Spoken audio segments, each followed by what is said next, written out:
حافي لخوا بخدمة پیغمبر صلى الله عليه وآله وسلم گەیشت ئەفەرمێ خۆشەویستم پێیوتم وتی ئەزانی خوا جل جلاله ئەی بشر تۆی بۆ جیا کردەوە لە خەڵکی تر و تۆی زاڵ کرد بەسەر خەڵکی تر و ناوی دایتێ لەسەر زەویە ئەڵێوتم والله یا رسول الله خۆشم نازانم فەرمووی نا بەم شتانە یەکەم باتباعك لسنتي سنتي من زۆر زۆر زیندووکە زۆر سنت خۆشەوێ وخدمتك للصالحين هر کس صالح بو بتو زور خدمتت كردو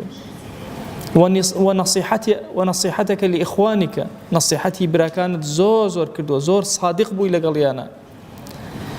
ومحبتك لأصحابي وأهل بيتي أهل بيتي من آل بيتي في غمر صلى الله عليه وسلم لقل هاولاني من أتو زور تخرج ويستون يكي قلو نشان كان الصلاح إنسان أو هاولاني زور خوش به ئێمە ئەهلی سنت جیاوازیمان لەگەڵ خەڵکی ترە ئەمەیە بە هیچ شێوازە یەک پێغەمبەر نییە ڕقمان لێ بێ یەک سەحابەش نییە ڕقمان لێ بێ ئەهلی سنت ئەهلی خۆشەویستین ئەبەدەن دڵیان بەڕق پڕ ناکەنەوە پڕ لە جەماڵی خۆشەویستی و کەماڵی خۆشەویستی